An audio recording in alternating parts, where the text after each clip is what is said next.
Hi, my name is Mia and welcome back to my YouTube channel, and welcome to another book review video where I talk you through all the books I read in the month of February.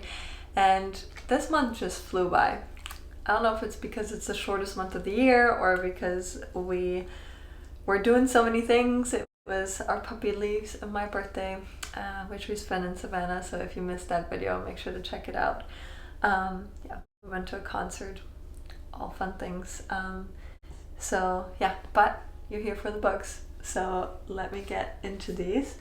First book is Small Worlds by Caleb Azuma Nelson, and I actually bought this on our little trip to Savannah. It's been on my radar for a while, and I'm so glad that I finally got around to reading it. Caleb Azuma Nelson just has such a beautiful writing style. He also writes a lot of poetry, which you can really tell by the way that he writes. He writes so emotionally. He writes male characters with such emotional depth like I've never seen done anywhere else before. And in this novel he talks about a man right out of high school in those first few formative years of trying to figure out what to do with your life, which path to take, whether to go for education and career or go with your passion and where your heart takes you. It talks about friendship, about love, about family dynamics, and in this case it's a family that immigrated from Ghana to London, so you have that added layer to the story as well. And I really like this book, and it also talks a lot about music, so if you're into music you're gonna absolutely love this book. Sticking with Savannah, next up here we have a book called Other Birds by Sarah Addison Allen. I found this in a free little library around my neighborhood, and it is set on a fictional island right off the coast of Charleston, and I figured Charleston is close enough to Savannah that it kind of fit the vibe, and I took it with me on that little trip. And this is a kind of magical realism story, so you got a couple of ghostly elements to it, but really at the core of this is the topic of friendship. It's about these people who live in neighboring condominiums and who get to know each other, form very deep friendships, very beautiful friendships, and it's also about love, and again about family dynamics, about broken families, really. I was surprised how dark this got from time to time. It talks about neglect, about abuse, about even what it was like to grow up in a cult. So very deep topics in an otherwise pretty light-hearted setting, I will say. I will also mention that I thought that the first about 100-ish pages were very slow going, but I'm glad I stuck with it because I really ended up enjoying the character development, the relationships, how they formed, and a little twist at the end too. I enjoyed this one as well.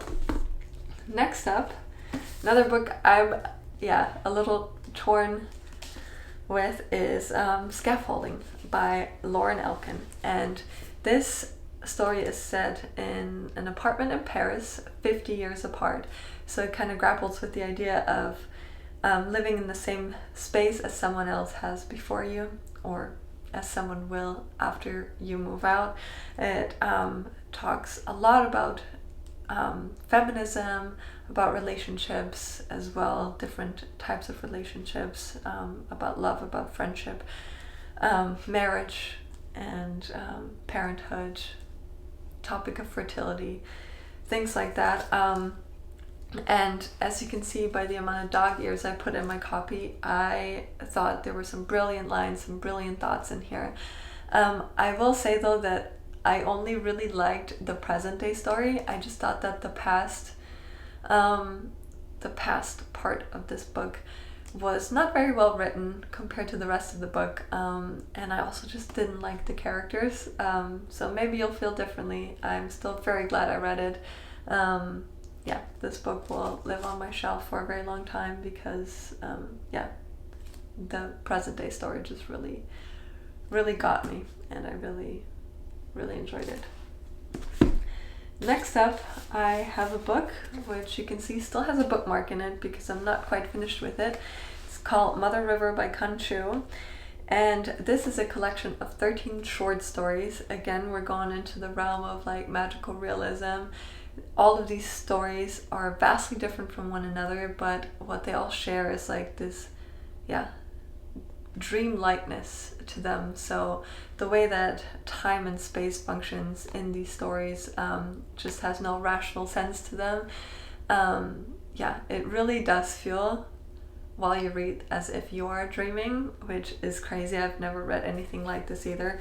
It plays in fictional areas around China, and like I said, every story is vastly different from another, which makes it, at least for me, very impossible to continue reading story after story, because they're just so crazy and I just need all my attention on one story at a time, which is why I'm not done with it. I keep reading one story and then another book and then one story and then another book, but I am looking forward to continue reading this one through the month of March.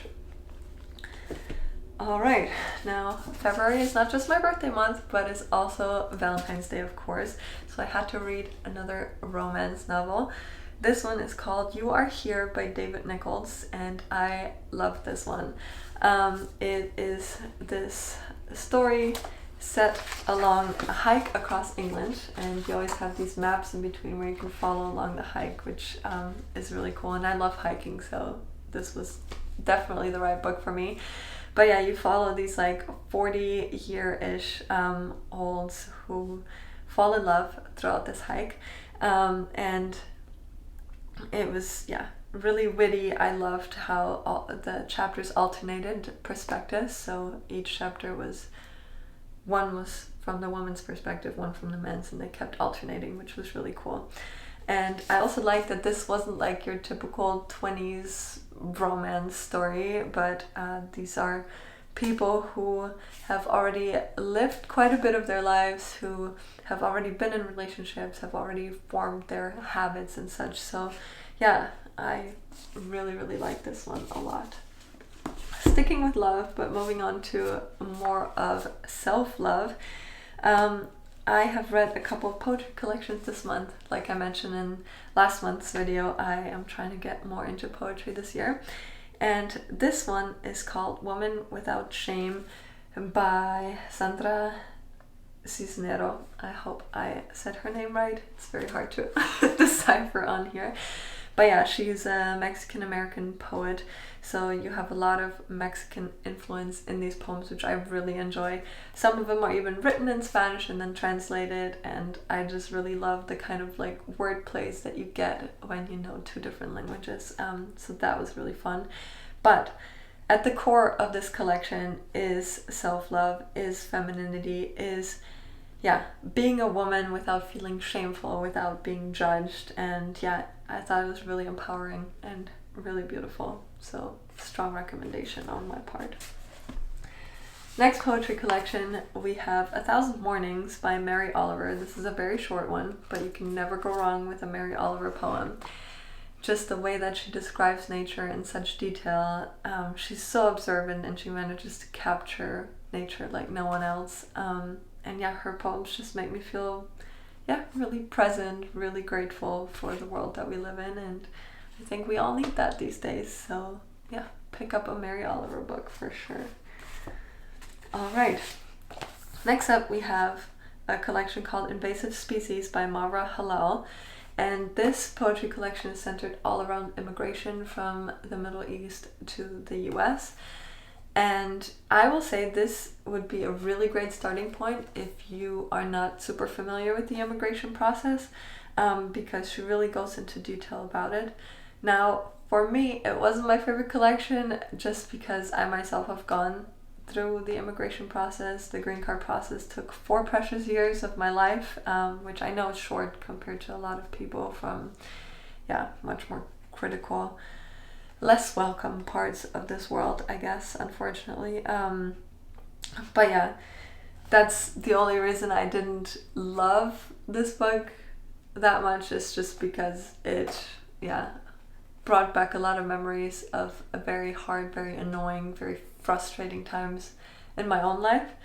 But yeah, that is just a very personal issue I have with this book, and honestly, my issue with it says how good this book was, because yeah, it really talks you through the whole process very well. So yeah, I recommend this one as well.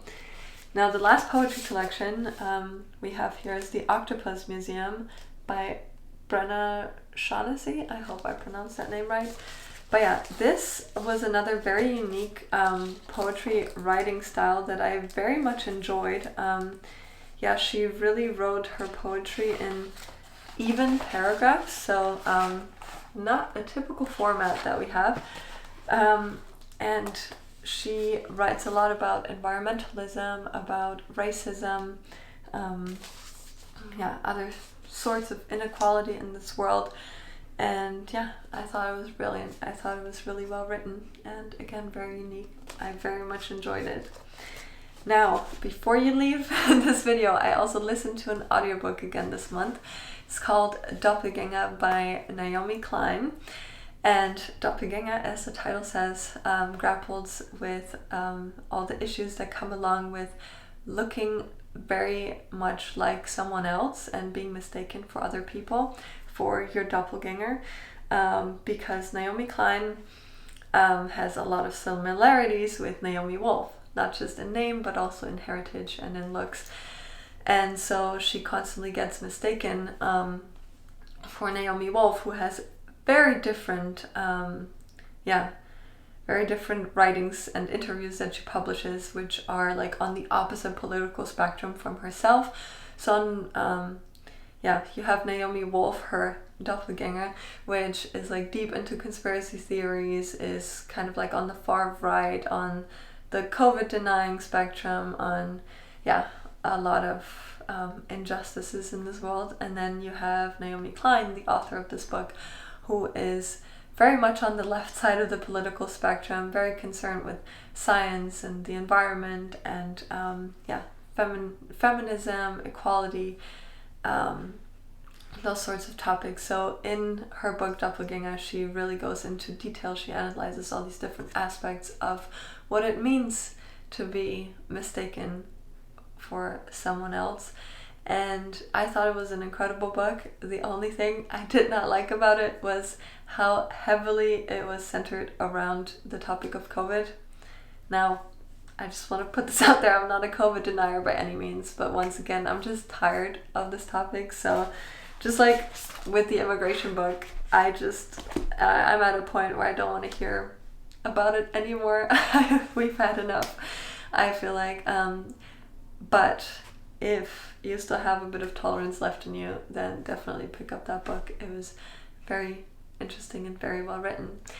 So yeah, that's the end of the books I read in February. Make sure to give me a like if you enjoyed this video, and subscribe so you can see what I'm up to reading in March. Until then, I hope you have a great day, and I'll see you next time.